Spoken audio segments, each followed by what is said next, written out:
The US and Iran have announced a new preliminary deal to halt the fighting and reopen the Strait of Hormuz. And while the details of this agreement, they haven't been made public yet, it does seem like Donald Trump has failed to achieve almost every single one of his goals in this war. Or the future of Iran's nuclear program, for example, that hasn't been decided yet. And they're saying that issue has to be negotiated over the course of a new 60-day ceasefire that's set to begin after the signing of this framework agreement in Switzerland on Friday. And funny enough, when Trump announced that a deal had been reached yesterday, he didn't make any mention of that. Instead, he had him out there just trying to celebrate the possibility of a return to the pre-war status quo, writing, "I hereby fully authorize the toll-free opening of the Strait of Hormuz and simultaneously herewith authorize the immediate removal of the United States Naval blockade. Ships of the world, start your engines, let the oil flow." With him then claiming that many presidents had tried to make peace with Iran before him, but all had failed, and adding the leaders of the region have for the first time found a president who can help them achieve real peace. So yeah, okay, let's review. The US and Israel attacked Iran on February 28th, killing their supreme leader, numerous other high-ranking officials, and more than 100 school children. Trump and his team, they laid out several other consistently shifting and sometimes contradicting objectives and justifications for this war. And in addition to keeping Iran from ever having a nuclear weapon, which US intelligence agencies had not found that Iran was actually pursuing, these included 1. Destroying Iran's military and especially ballistic missile capabilities, 2. Ending its support for regional proxy groups, and 3. Enabling the Iranian people to rise up and overthrow the regime. Where Trump initially claimed that the US would accomplish those goals in 4 or 5 weeks. And actually, just 1 week after the strike started, he said that Iran's only path to a deal was unconditional surrender. But months later, US intelligence showed that Iran retains significant missile capabilities, and we've seen no indication that the new deal includes restrictions. Iran's reportedly made it clear that it intends to keep building ballistic missiles, and they've reportedly made it clear that it will keep supporting its proxy forces as best it can, including Hezbollah in Lebanon, Hamas in Palestine, and the Houthis in Yemen. So as far as overthrowing the regime, while Trump has at times claimed otherwise, this is the same regime that killed thousands in brutal protest crackdowns earlier this year. In fact, the hardliners may have more power now. And there's also no sign that the deal includes any measures to keep them in check. And also, while you have Trump telling the New York Times that Iran will be unable to access sanctions relief and up to $25 billion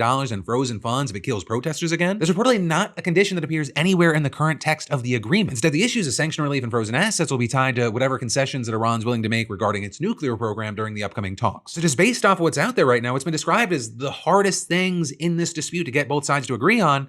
The US and Iran haven't actually resolved those things. But none of that seems to have stopped Trump from trying to play it off like all that's left to do is dot the I's and cross the T's. In fact, even before officially announcing that a deal had been reached, a deal that again only paves the way for further negotiations, you had him taken to social media to argue that he had outdone former President Barack Obama. Or even Trump claiming that the nuclear deal reached under Obama in 2015 gave Iran an easy, beautiful, smooth road to a nuclear weapon. And he also claimed that if he had not ripped up that agreement, Iran not only would have already built, but used a nuclear weapon. A claim that just appears to have zero basis in reality, at least partly because that Obama deal, it was working. Right under the Obama agreement, Iran shipped 97% of its enriched uranium stockpile to Russia. They also complied with limits on enrichment set by the deal for the remainder of Obama's time in office all the way into Trump's first term. But then after Trump ripped up that deal, Iran began enriching uranium at its highest level ever, 60%, which is just shy of bomb grade. And they eventually stockpiled enough to build 10 to 12 nuclear weapons, although it never did, and as far as we know, it never planned to. Right? It's now that stockpile that's one of the key sticking points that are going to have to be worked out. While Trump in that post claimed that the US will, when all is calm, go into Iran and recover its highly enriched uranium stockpile, there are reports that Iran's only agreed to give up half of its stockpile while diluting the other half to levels that would only have civilian purposes. Also the other big question is how long Iran will agree to suspend uranium enrichment in the country, with Trump telling the Times that he's pushing for a 20-year suspension on enrichment. He then also negotiated against himself, telling the Times that he might even settle for 15 years, which, just a little note, is the same length of time that Iran agreed to under the Obama deal. But that agreement only allowed enrichment up to 3.67%, and you have Trump insisting that the enrichment at any level is going to be suspended. Right? And then Trump also told the Times that Iran would be forever barred from enriching uranium to levels with military applications, though he would not specify the exact percentage, though that could be because he just does not personally know what that percentage is. And again, ultimately, all of this is going to depend on negotiations that haven't really even fully started yet. And that's also why you had one former American ambassador to Israel writing on social media, as for the nuclear issues, there really is no agreement. It is possible that no deal will ever be reached, and very likely that if one is reached, it will be worse than what we could have achieved through diplomacy before the war. And in general, you've seen a lot of experts kind of just having doubts. One arguing the United States hasn't shown the patience necessary to complete a complicated nuclear deal that requires new monitoring and verification measures. But then also remember, it's not just the nuclear situation. Understandably, we're focusing a lot on that, but it's not just that. One of the other things that's popped up is that Trump has made claims about what Iran has agreed to that just may not be true. For example, in addition to getting traffic flowing through the Strait of Hormuz again, he said that Iran had agreed that the strait would be permanently toll-free. But you had Iran's foreign ministry spokesperson suggesting today that while Iran won't collect tolls on ships passing through the waterway, it could still charge fees in exchange for the services that are provided. So we're definitely gonna have to keep eyes on where that lands, but either way, fully reopening the strait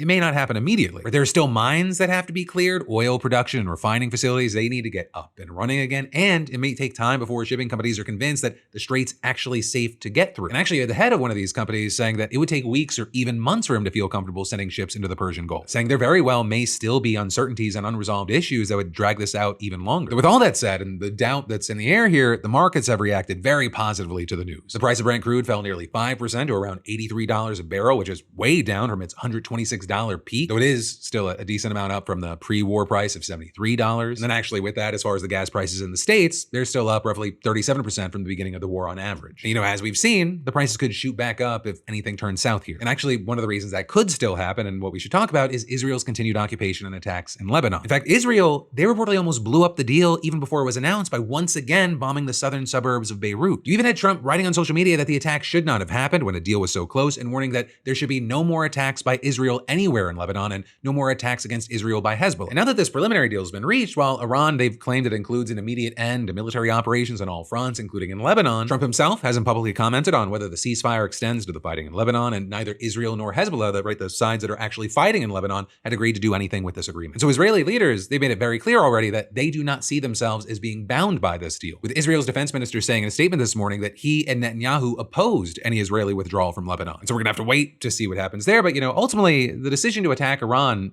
it's come at an undeniable cost of thousands of lives, including over a dozen Americans, and it's caused massive economic and humanitarian fallout around the globe. And it looks like very little has actually been gained from any of this. Iran, yes, they were militarily weakened, but not defeated, and it seems like, if anything, they've arguably significantly improved their negotiating position. There was always a threat of escalation, oh gosh, what's gonna happen with the United States, but they've effectively proved that they can turn off the Strait of Hormuz and stand up to the world's biggest military power.